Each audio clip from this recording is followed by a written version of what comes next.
Welcome back. You may remember last month we had a story with the state economists reporting on the benefits that Mississippi might get by expanding Medicaid eligibility. Now, several state leaders have said they oppose such a move, but state economist Corey Miller told lawmakers as many as 330,000 Mississippians could be eligible for Medicaid under expansion, and the state would save money in the long run. Well, Mississippi's Medicaid chief disputed that study, though. And that's why we're bringing in Bobby Harrison now. Bobby is the senior capital correspondent for our partners at MississippiToday.org. And Bobby did a little fact-checking on that testimony by Drew Snyder, the executive director of Mississippi's Medicaid division. And Bobby Harrison, welcome back. Hey, guys. How are y'all doing?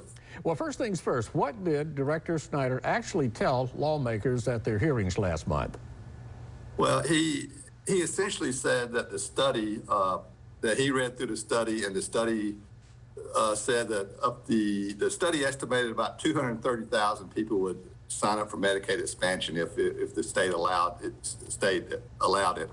And he said that those 230,000, the study pointed out that 65% would be people sign up for Medicaid expansion who already had some type of other health insurance.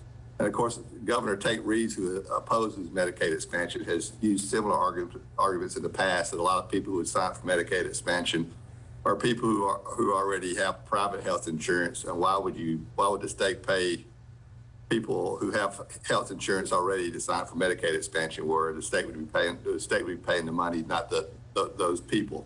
And so Snyder kind of was referencing that. At least that's what you could kind of infer from what he was saying when he said that 65% of the people who would sign up for Medicaid expansion based on the study would be people who already have some other form of health insurance. But what he didn't point out, as he explained that to lawmakers, was of that 65%, the vast majority of the people who already have health insurance are people who are already on the traditional Medicaid program.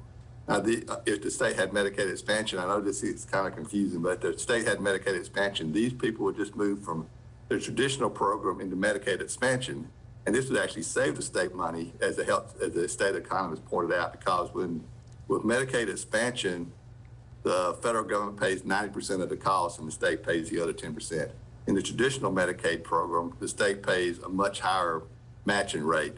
So if they were able to switch over from regular Medicaid to Medicaid expansion, that would save the state money. And, based on the study by the state economists, we're talking about 110,000 people who are currently on the Medicaid program who would switch over to Medicaid expansion. And that's actually what the state wants. That's happened in other states, and that's why other states that have expanded Medicaid have said that it actually has saved the state money instead of cost the state money when they expanded Medicaid. Yeah. Bobby, we've been hearing about, of course, Medicaid expansion for a while now. Any interest among lawmakers about expanding Medicaid? We know the governor does not want to do this. Well, I mean, in the coming weeks, the Senate, led by Delbert Hosemann, who, Lieutenant Governor Delbert Hosemann, the presiding officer, is supposed to have hearings to study the issue of health care access in Mississippi. And part of those hearings, one of the prominent things they're supposed to study is Medicaid expansion. I think Lieutenant Governor Hosemann and some of the legislative leaders are going to go to some states that have Medicaid expansion, look at what's happening in those states, and come back and at least talk about it. I mean, I think we're a long way from having Medicaid expansion in Mississippi, but at least one chamber of the House is going to study it, and we'll just see where it goes from there. The state economists, that study said it would save the state money and would actually create jobs in Mississippi, as y'all reported on back a month ago, and other media outlets reported on. And there's been other studies that made similar claims in the past. So I mean, I think it's becoming more difficult for state leaders to say that the state can't afford to expand Medicaid when you have so much evidence that it would actually be a benefit to the state. And of course, another benefit that sometimes gets lost in the weeds, which is the most important benefit, is it would provide health insurance to provide better health care for, tens of thousands of Mississippians who generally work, but they work in jobs where they don't make enough money often to afford health insurance. But they